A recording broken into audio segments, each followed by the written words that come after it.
New this morning, businesses across Georgia are getting emails offering help recovering from the pandemic still. Yeah, one email is from a company claiming that it has helped businesses recoup an average of $50,000. Now, is it good news? Is it a scam? Our Jerry Carnes is here to verify, Jerry. Well, get this, you don't even have to operate a business to get one of the many emails, direct mail solicitations, or phone calls pushing the employee retention tax credit. The promotions claim help is available to businesses that suffered from shutdowns during the pandemic. So let's verify if it's legit or just a ploy. At the height of the pandemic, nearly 50 million people in the United States had to leave their jobs. According to the Brookings Institute, an overwhelming majority of the businesses that closed did reopen. Some, however, are still looking for a financial shot in the arm. Social media ads, unsolicited phone calls, and emails are promoting a COVID-era program called the Employee Retention Tax Credit that offers a boost. So does that program still exist, or are these solicitations scams? Let's verify.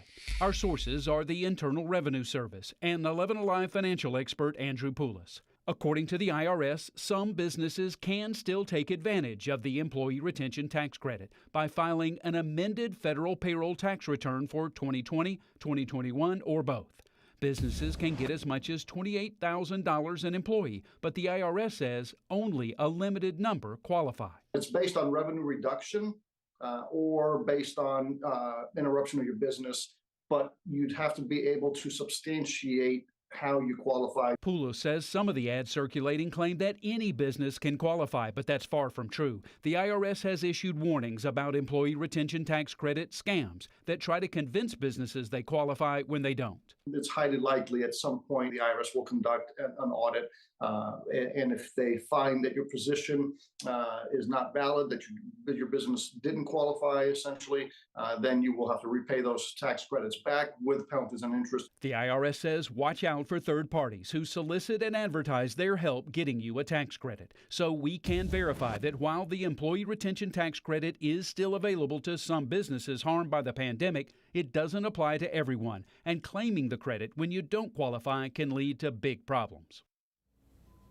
Just this week, the IRS sent out a warning about what they call overly aggressive promoters who, quote, wildly misrepresent and exaggerate who can qualify for the credits. The IRS is stepping up efforts to catch anyone who they determine is criminally taking advantage of the program.